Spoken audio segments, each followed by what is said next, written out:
大家好，今天是2023年3月8号。今天视频来聊一下很多粉丝朋友比较关心的一个问题，也就是昨天看到的一个现象，美国10年期国债收益率跟这个美国2年期国债收益率倒挂的差距，现在是达到100个基点，也就是1%的一个差距。那现在对整个比特币价格的影响，很多朋友也是在担心，感觉利空又来了这么多，下一次美联储有没有可能会加息50个基点？包括昨天晚上鲍威尔也是在重申，加息应该要再加速。现在价格是跌破了2万2，但是它价格又收了上来，而且这边是有一个大量，到底是什么情况？很多朋友是担心会下去，但是我的观点还是一样，跌下来你应该要买啊。2万5的时候建议朋友们不要追，现在空间已经出来，就看你敢不敢买。昨天我狗狗币也止损了，但是又开了，狗狗币跟UNI多单也是在开了。有对的情况下，不然我的观点是这样子啊，我是选择在成本上方上浮一点点，给它设一个止损，还是一样，就是它不一定会大涨，就是整个短线猜不中什么时候到底会止稳，有可能会不会在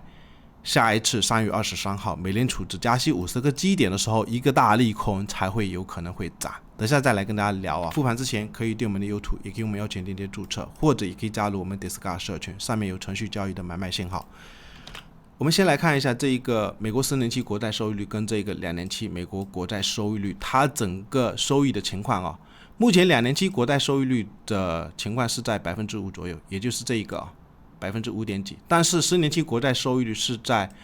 接近4%啊，说明它是有一个接近1%的一个差距。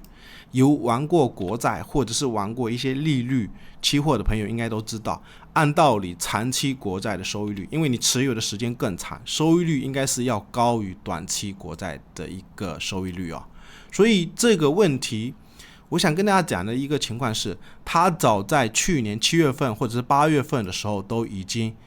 出现倒挂，已经都有1年多了，就是整个2年期的国债收益率一直在这一个10年期国债收益率的上方。那这一个说明什么问题？通常也是被视作就是整个经济有在衰退的一个预兆。我们要知道，美债的价格它是反映利率最敏感的一个大宗商品啊。比如说利率如果从1%要加到2%，或者是要加到3%，它整个国债的价格，比如说原先都是100块在交易的，那你加个1%再加到2%，市场有预期的情况下，这个美债的现货它价格就必须要跌，因为新发行的债券，你如果还是以1%的一个利率去发行的话，那整个市场的利率都已经加到2%，你这一个原先发行的国债100块。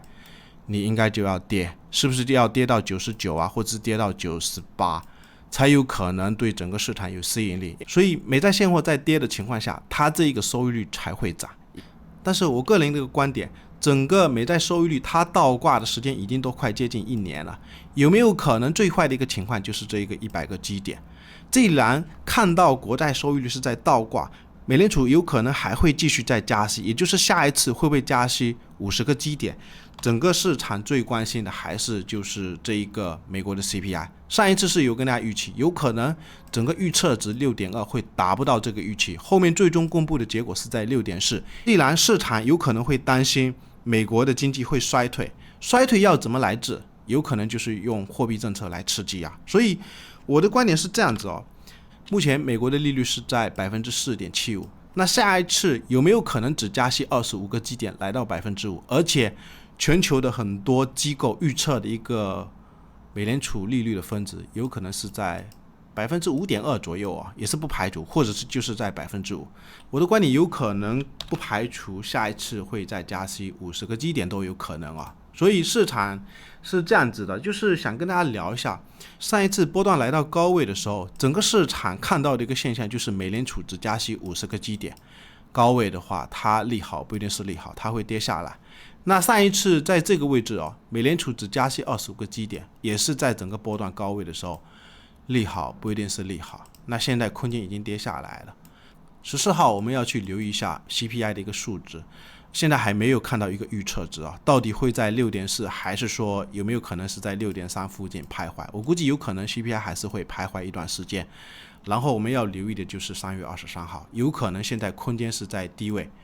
我们到时候去留意一下，美联储会不会加息50个基点是最好。利空，不一定是利空，因为它是在空间的低档位置。然后我们再来看一下，也就是3月23号，时间是在这个位置哦。如果我们拉一个时间里面去计算，可以观察一下，它在这边能不能横个20根左右，也就是20天左右，在这边横出一个区间，目的为了什么？把上面的这一条红色的这一条均线拉到这个低档走平的一个位置，短线看到时候会不会进行一个反弹。但是我的观点有可能整个中线还是在这个区间，它不一定会大涨。然后想跟大家讲一下，昨天这一个低点为什么支撑会这么强啊？因为前面有跟大家讲过，它这一个 FTX 交易所危机爆发的这个区间是有很强的一片支撑区，它跟这个区间是有一个重叠区。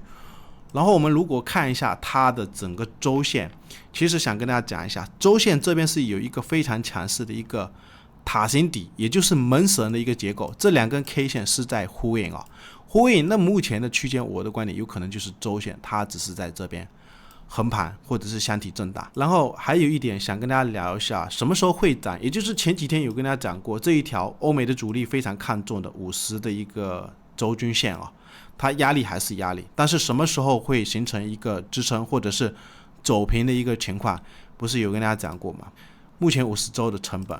是在这一根啊，所以时间还有几天。如果我们拉到这一个低位区，比如说拉到这一根，它这个位置时间还有84天，也就是如果在这个区间里面再震荡84天，跟这一个大头肩底的时间吻不吻合？我们可以看一下，比如说这个头肩底。这边是一个昨天从这根开始算，时间是不是接近140根？那现在横了几根？我们可以看一下它这边的时间，如果从这根开始算，目前是横了接近50根，那再加上这84根，是不是也是接近140根？所以时间我感觉是有高度的参考性，也不排除有可能这个位置就是区间震荡，再复制这边的一个区间。时间到位以后，大长线到时候看会不会再去挑战这个28000，甚至这个3万的一个压力区间，挑战上去，到时候再看会不会再上方继续筑一个平台。那我们可以看一下短线的一个位置，昨天现在是破了这一个矩形。我们可以看一下，它昨天是量能已经出来，因为前面在整理的时候量能不出来，但是现在这个位置破的时候有一根感觉是空方的量。不过我们去细心观察一下，它1个小时里面，现在是在昨天晚上鲍威尔在下人的时候，有一些筹码估计是被人给接走，因为它后面是又回到这个上方啊，就是这一根 K 线低点的上方，就是在这个区间。因为我们可以看一下，就是有一段时间没有看到这么大的一个买方的一个量的，那既然判断是有可能是有大人在这边买，我估计有可能就是